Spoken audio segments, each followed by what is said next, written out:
Qual é o seu maior desejo? Se eu fosse dizer assim, há algo que eu tenho tanto anseio que, nossa, isso me deixaria extremamente feliz e alegre. O salmista do Salmo 130, ele disse, ao escrever o Salmo 130, que o seu maior anseio era o perdão. O perdão. Eu não sei qual é o teu anseio, quando eu perguntei qual é o seu maior anseio, o seu maior desejo, se foi o perdão. Mas, de fato, quando nós refletimos sobre isso, nós precisamos concluir que, infelizmente, as pessoas já não têm mais o anseio pelo perdão. E por que elas não têm mais o anseio pelo perdão? A resposta é muito simples, porque elas não se julgam mais pecadoras. O ser humano, ele está vivendo como se a realidade do pecado não existisse. É como se não tivesse mais pecado. Pecado, aliás, é um assunto bastante ignorado. Hoje se fala sobre desvio ético, sobre desvio moral, se fala sobre, sabe, eu apenas errei, eu apenas vacilei, mas pecado no termo da palavra, no sentido verdadeiro da palavra, naquilo que a Bíblia diz sobre o pecado, isso é um assunto ignorado, é um assunto não mais comentado pelas pessoas. É pecado. Pecado é o que nos separa de Deus, tanto que a expressão hamartano, né, hamartia, pecado, ela quer dizer justamente o arqueiro que atira a flecha, mas erra o alvo. Sim, o pecado ou o pecador é aquele que vive errando o alvo. E ele vive errando o alvo por quê? Justamente porque ele está separado de Deus, justamente porque ele é de natureza pecaminosa. E por causa da separação, por causa do fato do ser humano nascer assim longe de Deus, que é o pecado original, nós vivemos uma vida de desobediência. Eu peco porque sou pecador. Eu peco porque sou de natureza pecaminosa. É, toda desobediência, na verdade, todo pecado, ele se deve ao fato de que nós nascemos afastados de Deus e porque há em nós resquícios desta separação. Há em nós resquícios do pecado original. E esses resquícios do pecado original, sabe, a gente não pode tirar de nós, mesmo sendo batizados continuamos ainda como pecadores e dizemos, continuamos com esses requisitos da natureza pecaminosa, do pecado original, por isso, dia após dia, a nossa vida é uma vida pecaminosa, por pensamentos, por palavras, por ação e também por inação.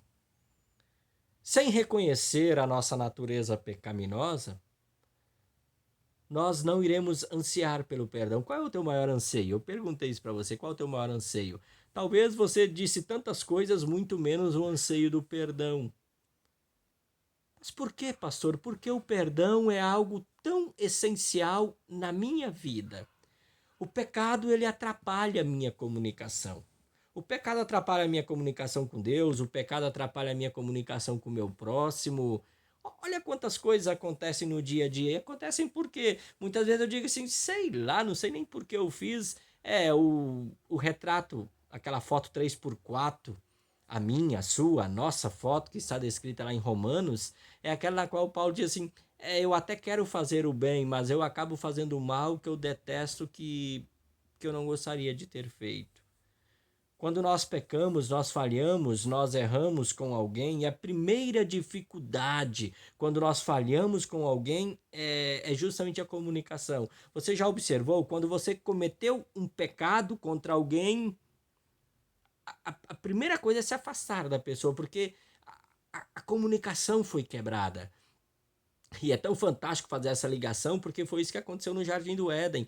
Quando Adão e Eva desobedeceram a Deus, comendo o fruto proibido, eles ouviram Deus caminhar pelo jardim e se esconderam. Eles já não conseguiram mais se comunicar com Deus. Aliás, quando se comunicaram com Deus, a única coisa que eles souberam fazer foi: a culpa é da mulher, a culpa é tua, porque você que me deu a mulher.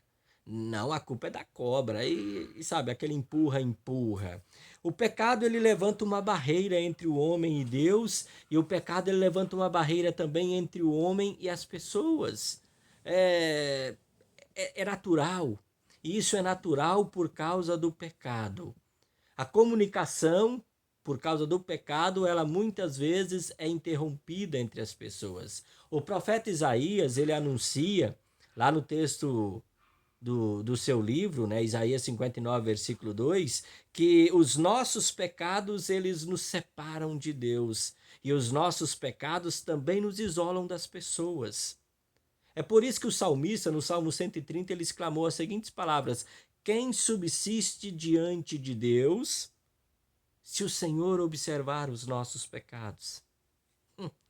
O que seria de mim? Ainda bem que você não conhece, mas o que seria de mim se Deus observasse os meus pecados? Porque Ele conhece os meus pecados. O que seria de mim? Bem, por mim mesmo, como já sei e reconheço, eu estaria perdido eternamente, condenado eternamente. Por nós mesmos, por mim mesmo, eu estaria e estou perdido. Mas é por isso que eu preciso de Deus. É por isso que eu anseio tanto pelo perdão. Tanto que o salmista, no Salmo 130, versículo 4, escreveu assim: com ele, com Deus, está o perdão. Com Deus, com o Senhor, está o perdão. Assim como guardas noturnos, eles anseiam pelo amanhecer, é o que diz o salmista, Salmo 130, versículos 5 a 8. É preciso também que o pecador tenha anseio, tenha um forte desejo pelo perdão. Por que perdão? Porque o perdão restabelece a nossa comunhão com Deus. O perdão restabelece a nossa comunicação com Deus. O perdão restabelece a nossa comunicação também com as pessoas. Aquilo que o pecado tira de nós, que é justamente a quebra da comunicação, tanto com Deus, bem como com o próximo, o perdão restabelece. Anseio pelo perdão não é mais um desejo nesse mundo. E que triste isso. Que triste reconhecer essa verdade de que as pessoas não anseiam mais pelo perdão.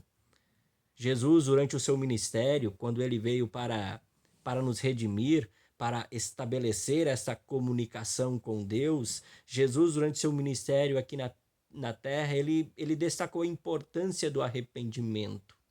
Sim, ele destacou a importância do arrependimento, a importância do reconhecer o nosso pecado. Deus estava e está ansioso para nos perdoar. Assim como eu, pecador, estou ansioso pelo perdão, saiba que Deus está ansioso em te perdoar.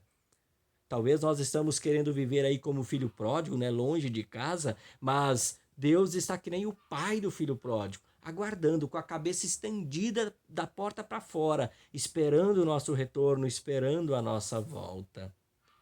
Aos escribas que acusavam Jesus de ser Beelzebu, está lá em Marcos capítulo 3, Jesus disse: as blasfêmias e os pecados contra Deus poderão ser perdoados, mas recusar esse perdão não tem perdão, não tem perdão. Recusar o perdão que Deus está ansioso para me dar, isso não tem perdão. É o pecado contra o Espírito Santo. Por que você pecador,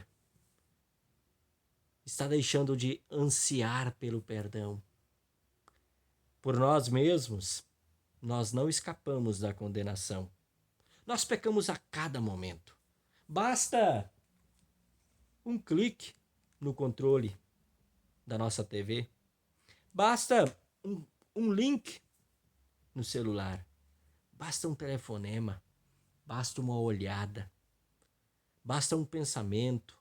Basta algo que falamos. Basta algo que fizermos. Basta algo que deixarmos de fazer. A cada momento nós pecamos. Mas sabe, com Deus está o perdão. E o anseio dele é nos perdoar. O anseio dele é nos perdoar. Por isso ele enviou o seu filho Jesus para redimir você, para redimir a mim. Porque ele sabe que o pecado atrapalhou a nossa relação com ele, mas ele se dispôs a enviar o seu filho para restabelecer essa comunicação conosco. Deus te abençoe, um forte abraço, até uma próxima oportunidade, se o Papai do Céu assim nos permitir. Tchau, tchau!